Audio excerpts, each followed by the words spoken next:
კიდევ ერთ საოცარ ოთახში შევდივარ. თითქოს გავს ერთმანეთს, მაგრამ აქ სულ ეხლა ხორზე გეტყვით.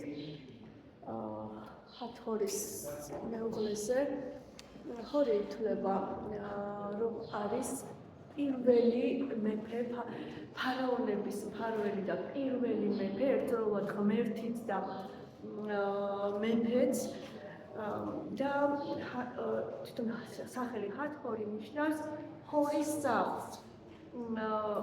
ჰათჰორი არის ცნობიერების მესამე თვალის შემნახავი. ეხლა ეს რომ გადმოვიტანოთ, აი ეს არის ჰორი.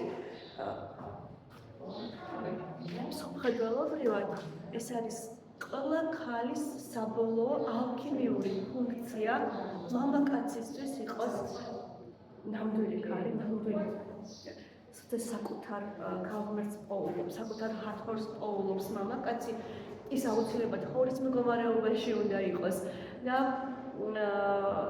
მისთვის ის არის ალქიმიური ქალღმერთი, ანუ რაც ჰათჰორი ნიშნავს ჰორის სახლს, შემნახავის სახლი.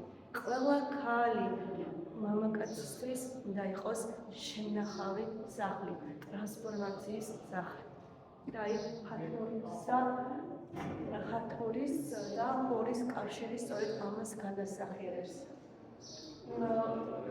პირველი წყვილი, თვითმფრენური წყვილი, ეგვიპტური, ეს არის შუდა ტეფნუტი,